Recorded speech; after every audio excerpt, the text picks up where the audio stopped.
Welcome to the Russo-Files.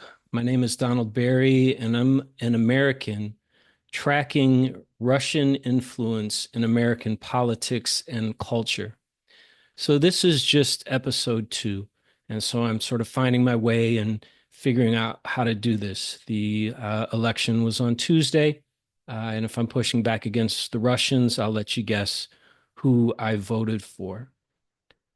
But what I've been seeing and suspecting and what's, been verified is that the Russians are not only meddling in US politics, they're not only obviously, supporting Trump and wanting him to win, but they've been caught, at least in one specific case, the Tenet Media case, buying off podcasters, conservative right-wing podcasters, to the tune of $10 million.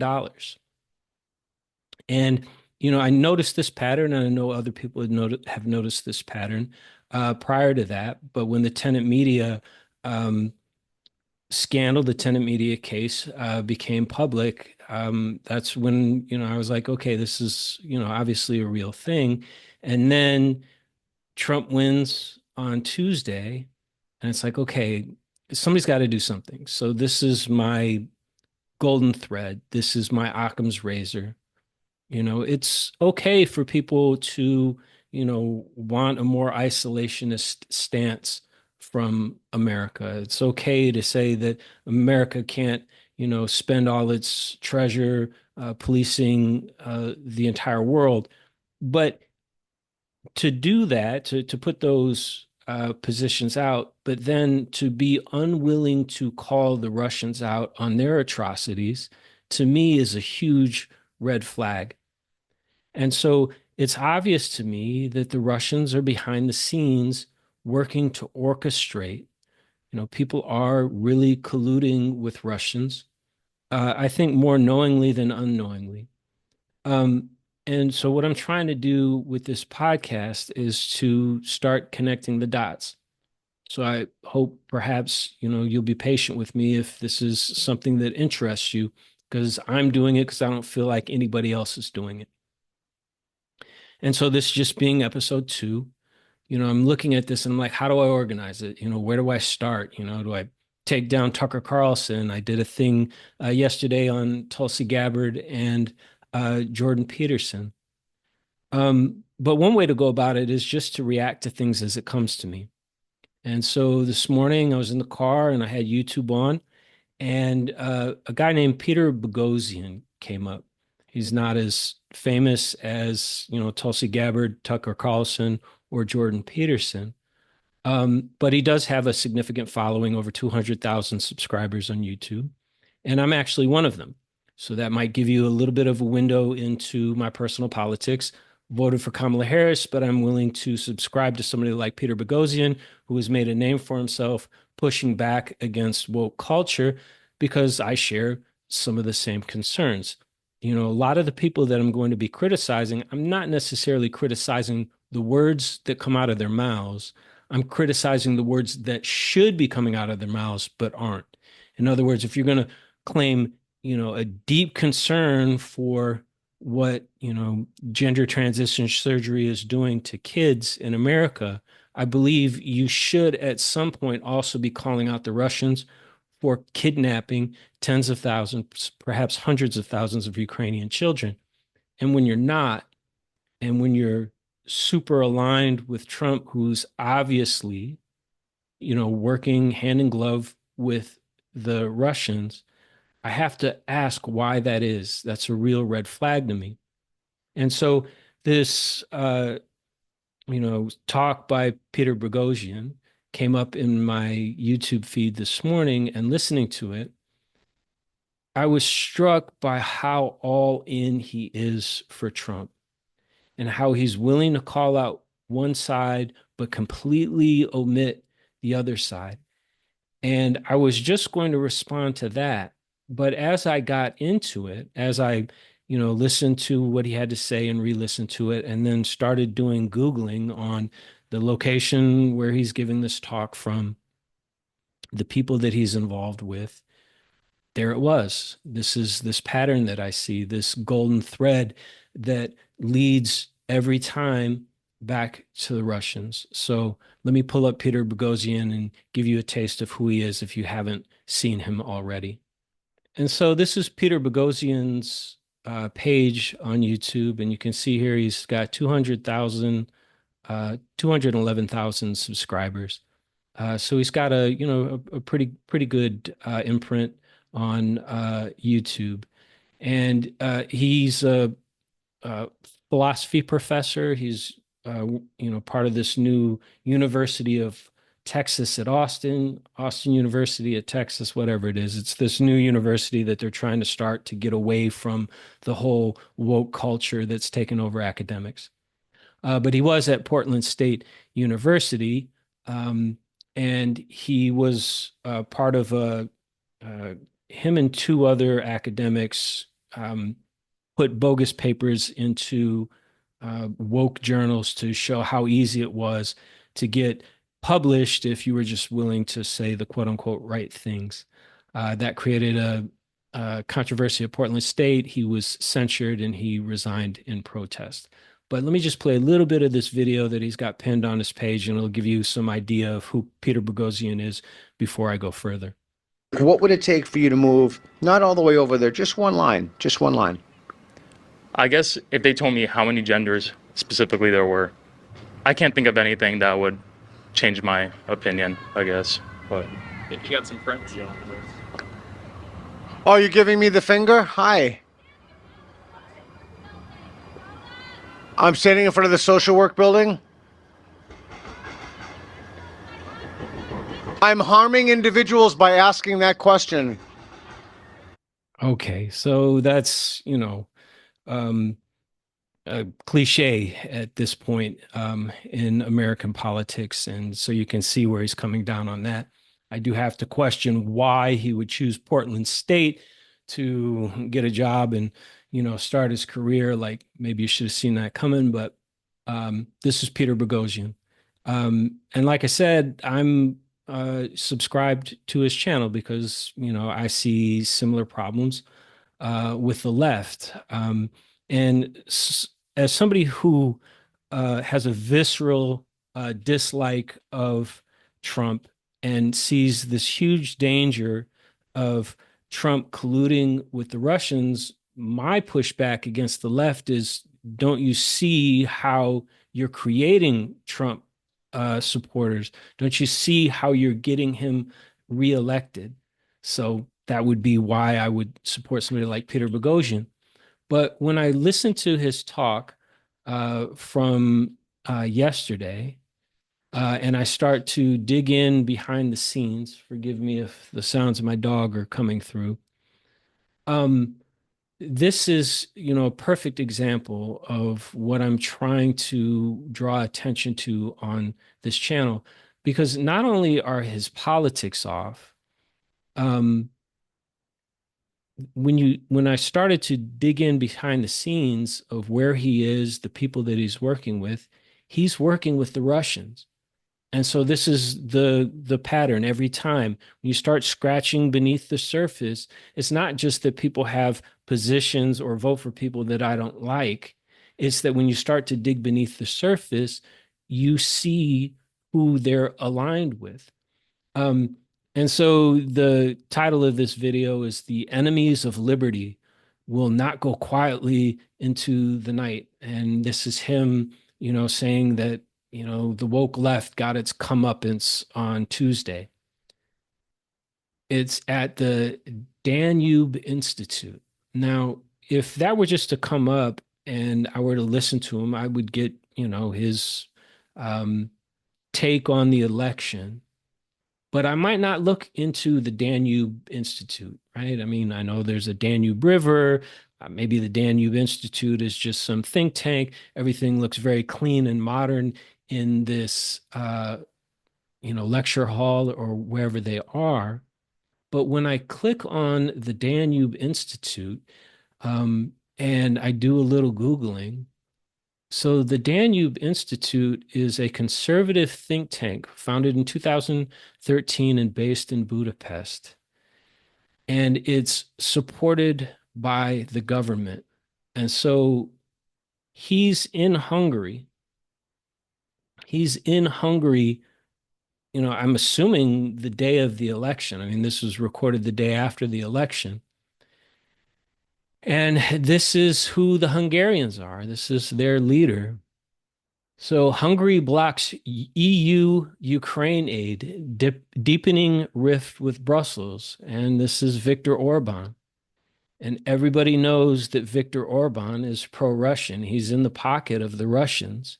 And he's been doing everything he can do to block aid to Ukraine. And Ukraine is fighting against the Russians conducting a literal genocide. I mean, that's the moral North Star of this channel. This is what I'm trying to explain. Podcasters, influencers, um, Americans are aligning themselves with the Russians who are conducting a war that, in my view, is every bit as evil as what the Germans were doing to the Jews in World War II. Their numbers actually are starting to get close to what happened in World War II. There's already been 1 million people killed or maimed in Ukraine. And you have to remember that these poor soldiers that are fighting for the Russians are the vast majority of them ethnic minorities who have no choice. And they're literally being sent into a meat grinder. People say meat grinder, and it sounds metaphorical. It is a literal meat grinder. They might as well just be being tossed into a big wood chipper. They're being forced to do meat wave attacks. And the way the Russians do that is that they have their command, that line. Then they have another line with guns trained on their own soldiers. And that line then of soldiers has no choice either to throw themselves into the meat grinder, or if they try to turn and run, they'll get shot by their own troops. So for me, there is no difference at this point between the evil of the Russians and the evil of the Nazis. The difference at this point is just one of numbers, just one of an overall tally. And so, what is Peter Boghossian doing at the Danube Institute? Excuse me, that's Peter Boghossian's Wikipedia page. What's Peter Boghossian doing at the Danube Institute? And he's been working with the Hungarians for several years now. Sorry, I had to get that translated into English. But here you have the Danube Institute, which is a conservative think tank funded by the Hungarian government, whose leader is a strong man who is in the pocket of the Kremlin. And here is Peter Boghossian saying, I have never felt so free as since I have been teaching in Hungary, explains American liberal philosopher Peter Boghossian. And so where he is, at this Danube Institute here, the enemies of liberty, there are Russian agents in that crowd. There are Russian agents behind the scenes. He is shaking hands with FSB agents that are part of a war machine that is bombing children's hospitals, is bombing maternity wards, is sending these Iranian drones that are just dumb bombs. They're just flying mopeds, laden with explosives, just flying into people's homes, flying into apartment complexes, slaughtering civilians for what? Right? Ukraine never attacked Russia. Ukraine gave up its nuclear weapons in the 90s. All Ukraine wanted to do was to leave the sphere of influence of the Soviet or the ex-Soviet system and join the EU.